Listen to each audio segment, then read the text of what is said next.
Hey guys, what's going on? My name is Tyler, and today I am bringing you guys another Cobra Kai based what if. And this scenario we'll be talking about what if Eli never flipped the script slash what if Eli never became Hawk.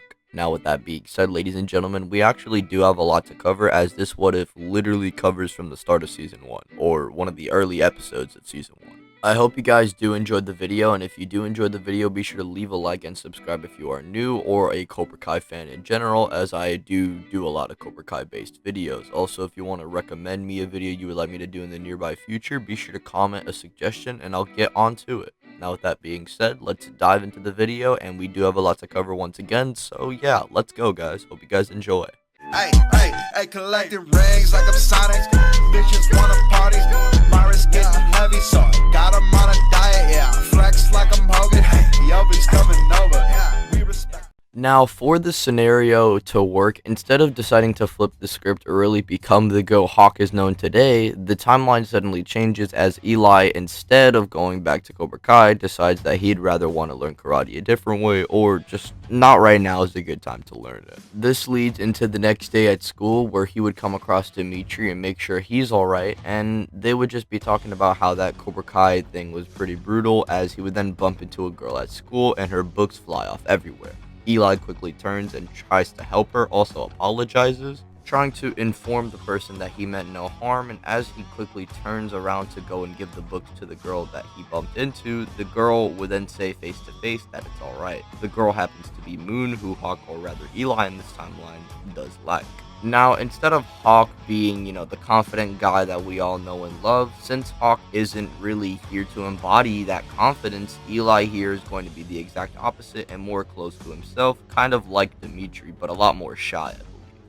Eli says how it's no biggie and even tries to say sorry, but Moon says it isn't even a problem and there's no need to say sorry. Eli smiles as he then runs away, and because he's realizing that he is indeed talking to Moon, so his incel mode kind of kicks in and he storms off away.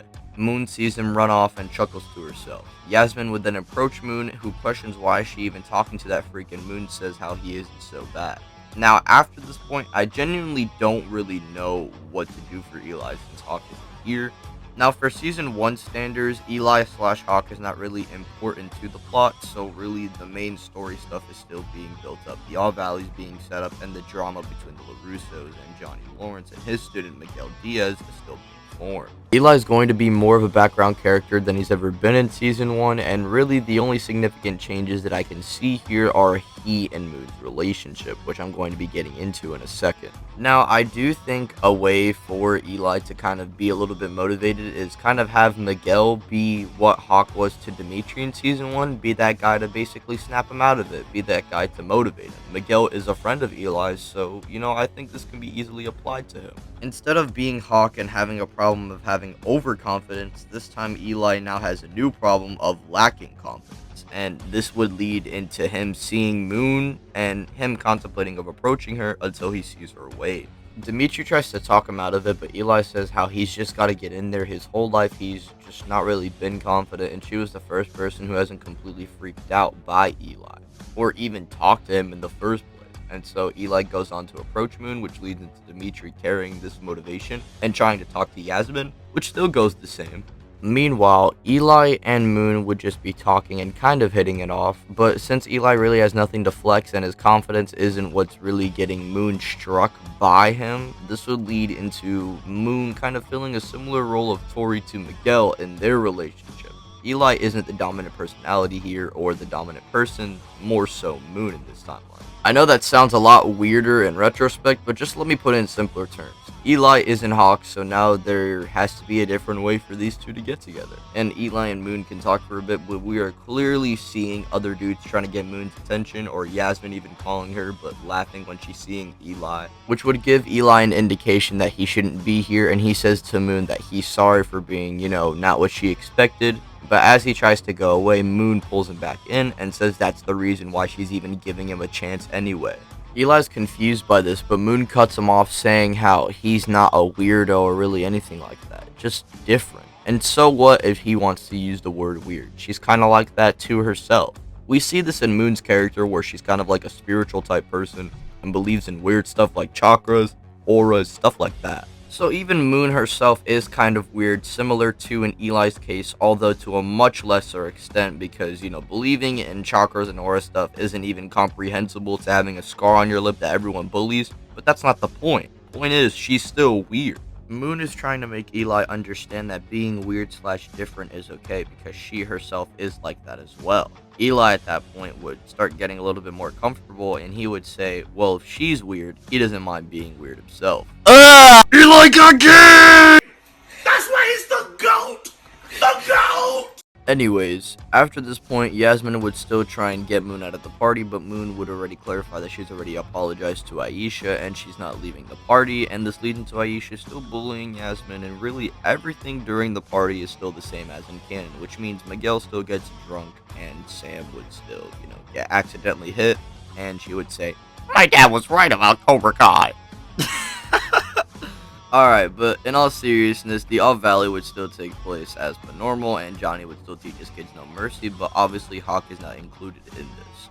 I'll just say here, Bert actually beats the guy in the first round, and hell, you can even say the second round. Point is, Bert's probably just going to lose against Xander or Robbie, or Aisha can lose to Xander again, or lose to Robbie again. Point is, Robbie's going to have both arms when fighting Miguel, and also Miguel is going to be fueled by rage still, which would lead into Miguel actually just kind of being a really aggressive, idiot in the fight against Robbie. And since he really has nothing to suscept Robbie to, because Robbie's not weakened in the first place, Robbie is going to be beating Miguel here. So I'm going to say in this timeline, Robbie catches the W. Now I think here, because Miyagi Do caught the W, this would lead into Dimitri and Eli. Instead of giving Cobra Kai a second chance, or more so Dimitri, he's going to be going to Miyagi Do initially, and Eli here in this timeline will be going with Dimitri as well. He wants to learn self-defense anyway. He would even ask Moon about it, which she would actually support Eli in doing it, because, Eli needs to get his confidence up somehow, so might as well just make him fight, so, he can believe in himself. Now, when learning Miyagi Do, I think Eli would be having a hard time just, trying to get used to all these techniques, similar to Dimitri, but instead of making a bunch of excuses and, trying to just run away from the training, he tries to face it, but he feels like he's not good enough, which is holding him back. Not trying to be that guy, but let's face it, Hawk himself caused a lot of problems in Season 2. However, here, these problems can't even come up, and they're virtually impossible to happen because 1, Hawk isn't Hawk, he's Eli, 2, Eli's at Miyagi Do, and 3, Robbie wins, so Kreese never returns. These are all crucial factors that lead into the mall fight, which leads into the Medal of Honor being stolen, which leads into Miyagi Do and Cobra Kai having more conflict, which then leads into the Moon Party, which leads into Miguel and Sam kissing, which leads into the school fight. None of that happens because of the fact that Dimitri never visits Kreese. Kreese isn't there to visit, and Dimitri and Eli aren't even attending at Cobra Kai, but rather somewhere different initially in the first place. So literally all these events can't really happen, and the only things that can happen are Sam and Tori's rivalry escalating, but it would never get to that point because Sam and Miguel never kiss. No Kreese also leads into Daniel asking Johnny and confronting him about Robbie being able to stay at the LaRussos, which leads into Johnny and Daniel actually becoming cool a lot earlier, because I think Johnny would reluctantly accept this as this is the best option for his kid. Also, Robbie's not going to be mad because Miguel was never going to try and use no mercy and no honor against Robbie. And in general, a lot of the events just don't happen, and rather Eli joining Miyagi Do isn't going to be too big because the conflict in general in Cobra Kai is not really that big of a scale. However, Eli does get his character arc in Season 1 and does get his, little bit of confidence, which leads into him getting the girl that he's always wanted, that being Moon.